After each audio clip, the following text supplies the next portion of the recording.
हम लोग हैं गर्दनी बाग में हैं, और ये एक तरह का एक जगह बनाया गया है जहाँ धरना देते हैं लोग बिना किसी सुविधा के। जैसे जंतर मंतर में दिल्ली में देते हैं वैसे यहाँ देते हैं।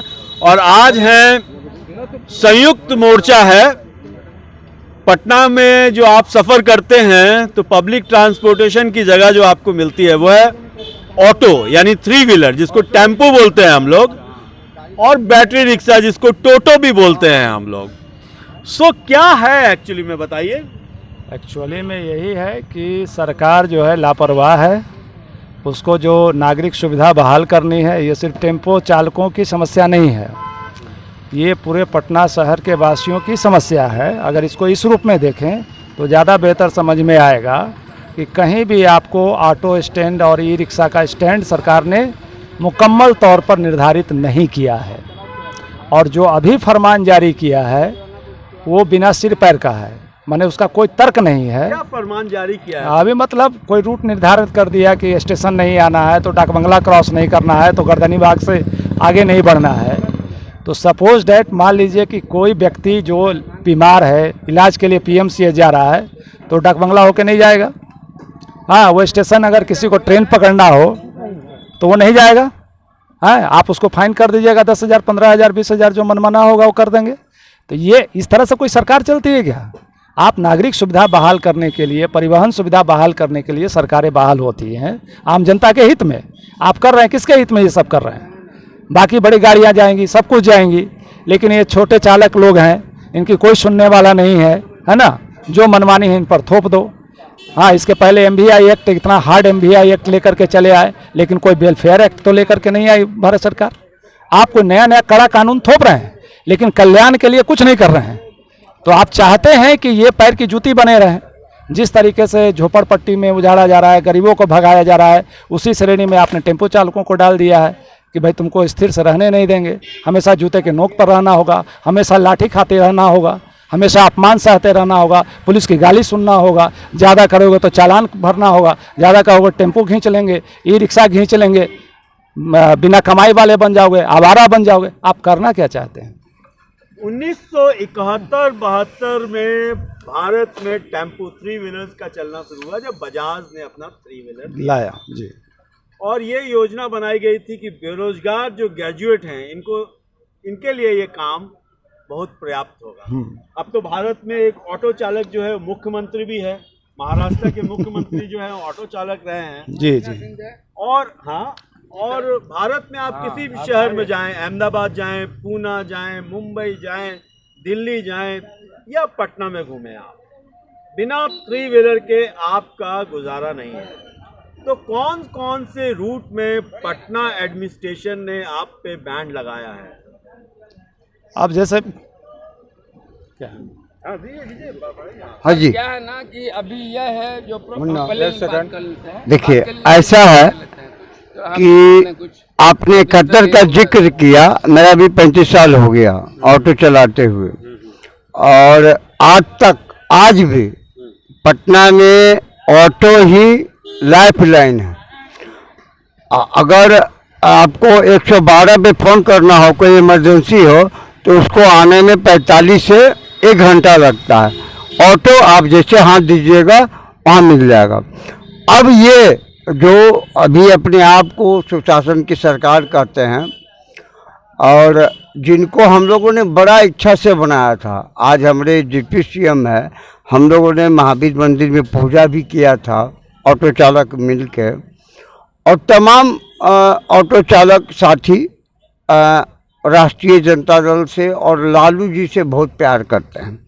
हमको दुख हुआ है कि आज पहली बार हमारा अपना सरकार होते हुए भी हमको धरना में बैठना पड़ा।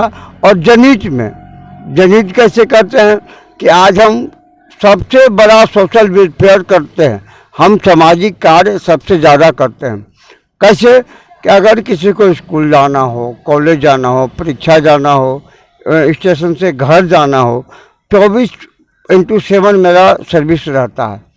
अब पता नहीं सरकार को क्या लगा, या एक बार हम आपको याद दिलाना चाहते हैं कि 1994 में इनके सिन्हा हमारे ट्रांसपोर्ट सेक्रेटरी थे, उन्होंने ट्रांसपोर्टरों के खिलाफ एक निर्णय लिया था तो टैक्सेशन बढ़ाने का, तो हम लोगों ने उसका विरोध किया था।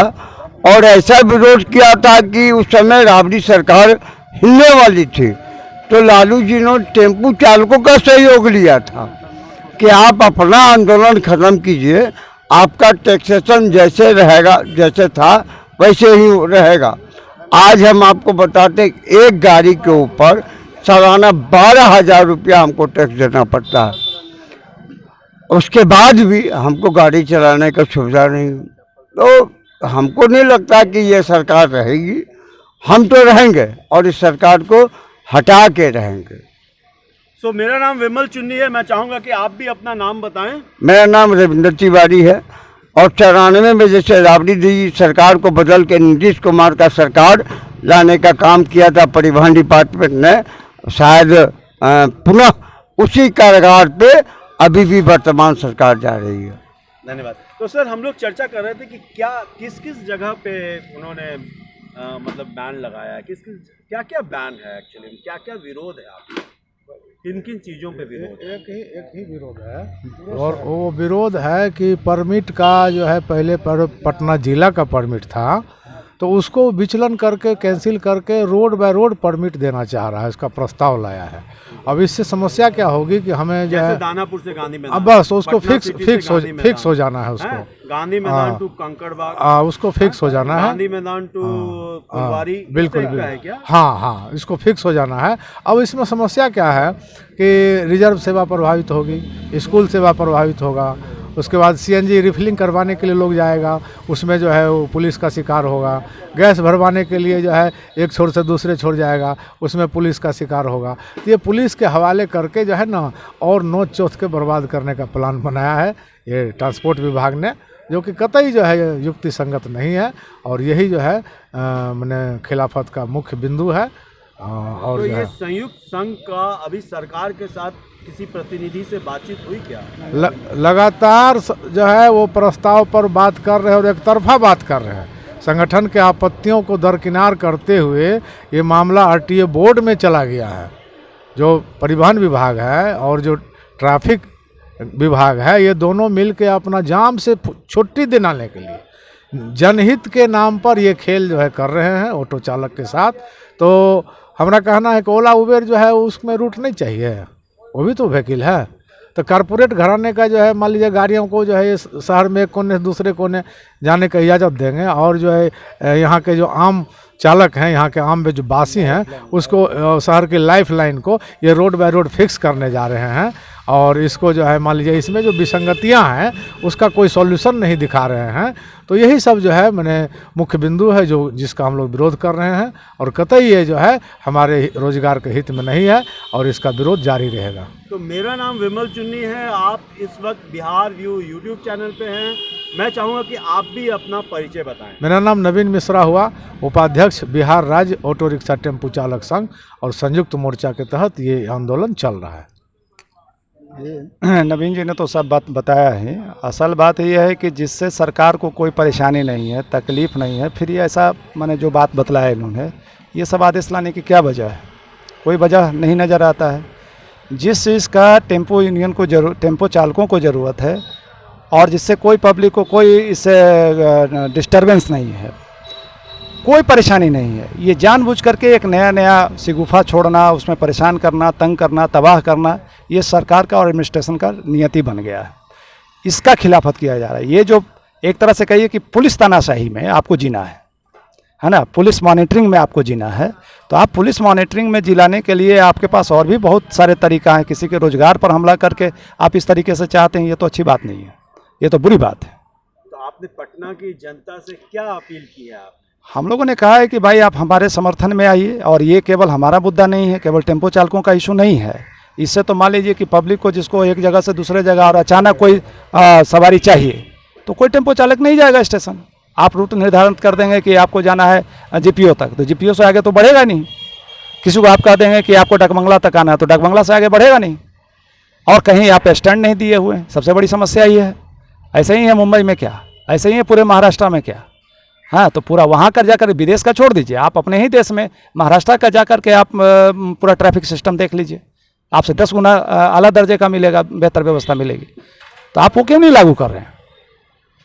तो मेरा नाम विमल चुन्नी है, आप हैं इस वक्त बिहार व्यू यूट्यूब चैनल पे। मैं पटना में खूब घूमता हूँ, लेकिन कभी कभी मुझे तकलीफ़ होती है जब मैं ऑटो में बैठता हूँ और ऑटो में 3 या 4 या 5 लोग ड्राइवर के साथ बैठ जाते हैं। कुछ आप ऑटो चालकों से भी, ऑटो संघ में ऑटो चलाने वालों से भी कुछ आपकी अपील है कि आप किस तरह से गाड़ी चलाएं या किस तरह के नियमों का पालन करें? देखिए, ये सब एक माइंडसेट के तहत बातें की जाती हैं। आप 4 बैठिए, 5 बैठिए, 3 बैठिए, ठीक है ना, उससे आपको कहीं कोई रोड पर एक्सीडेंट इसके वजह से कहीं कुछ हुआ नहीं है, आप एक प्रूफ नहीं दे सकते हैं कि इस वजह से कहीं एक्सीडेंट हो गया है और लोगों का जान माल का नुकसान हो गया है। स्लो ट्रैफिक है। दूसरा है कि वो परिवार है, अब मान लीजिए 4-5 लोग हैं, हाँ, तो उनकी भी बचत होती है और इनकी भी कमाई होती है। तो इसमें ना तो सरकार को कोई घाटा है, ना पब्लिक को कोई घाटा है। आप एक माइंडसेट तैयार करते हैं, उसका एक नैरेटिव तैयार करते हैं, अरे ये तो माने इसी तरह के लोग हैं, ये लोग तो कुछ अज्ञानी टाइप के लोग हैं, इनको कितना भी समझा लो सीखेंगे नहीं, समझेंगे नहीं। क्या सीखना समझना है भाई? कमाने आए हैं, अपने बाल बच्चों का पेट पालने आए हैं, अपना परिवार गुजारा करने आए हैं। जिस चीज़ से पब्लिक को हार्म है, सोसाइटी को हार्म है, सरकार को हार्म है, उस पर बात कीजिए ना। आप उस पर आप बात करने के लिए तैयार नहीं हैं। आप 50,000, 40,000, 30,000, 22,000, आप एक ई रिक्शा मान लीजिए, जिस समय आया उस समय आपने कहा कि ग्रीन पट्टी लगा के चलाओ, कोई उसके लिए लाइसेंस की ज़रूरत नहीं, कोई परमिट की ज़रूरत नहीं है। आज आप 5 साल पहले ई रिक्शा लिया है, 5 साल से ई रिक्शा चला रहा है, आज आप परमिट ले आ रहे हैं, वो जिससे खरीदा, अब तो आप परमिट भी अलाउ नहीं कर रहे हैं। आप वो कहेंगे कि आप नया लेकर के रसीद लेकर के आइए, कहाँ से रसीद लेकर के आएगा? तमाशा बना के रख दिया आपने। गरीब परिवार का आदमी है, 1.5 लाख 2 लाख रुपया कहीं से इकट्ठा करके लोन पर लेकर के वही रिक्शा पकड़ा और ई रिक्शा लेकर के आया। 5 साल पहले ग्रीन उस पर पट्टी लगा दी है कि भाई ठीक है, बैटरी वाला है, इसमें ईंधन नहीं खपत होता, आप फ्री में चलाइए। आप चलाने के लिए पहले कह दिए। आपने व्यवस्था किया कि जिस समय उसका रजिस्ट्रेशन करवाना था, आप जब नियम ला रहे थे तो आपने कहा कि वैसे लोगों को अभी हम पहले करेंगे। आज आप उनको कह रहे हैं कि धरपकड़ करेंगे और ये फॉल्स है। तो आप एक माइंडसेट तैयार करेंगे, अरे ये तो गलत लोग हैं, ये देखिए कहाँ से चले आए हैं, ये अपराधी किस्म के लोग हैं। तो आप नैरेटिव तय करेंगे। सवाल ये है कि जिन मुद्दों की आप कब से कम बैठ करके बात तो सुनिए, क्या समस्या है, क्या पीड़ा, वास्तविक बात क्या, फैक्ट क्या है, उस फैक्ट के आधार पर आप कोई पॉलिसी बनाइए, डिसीजन लीजिए। सवाल ये है।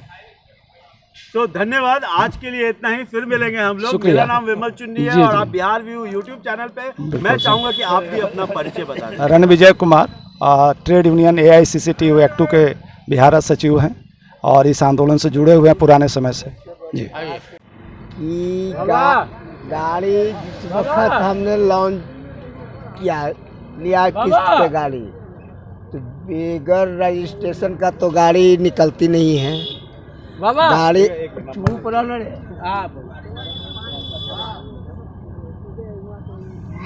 बिना रजिस्ट्रेशन के गाड़ी तो देने का कोई विचार नहीं किए। ठीक है, अभी के समय में रूट आप बना रहे हैं तो जिस जगह का एड्रेस मेरा है वही रूट के आप बना रहे हैं, ठीक ना। जैसे कंकड़बाग का हमारा एड्रेस है तो कंकड़बाग से स्टेशन आ सकते हैं, ठीक। अगर बाई दिव्य आपको जाना है अगर दनीबाग तो आप कैसे जाइएगा? इसका समाधान बताइए, इसका रास्ता बताइए हमको। अगला पैसेंजर को भी दिक्कत है या नहीं है, पब्लिक का दिक्कत है कि नहीं है, ठीक। अब किस आधार पे आप बना रहे हैं रूट परमिट, ये पहले जवाब दीजिए।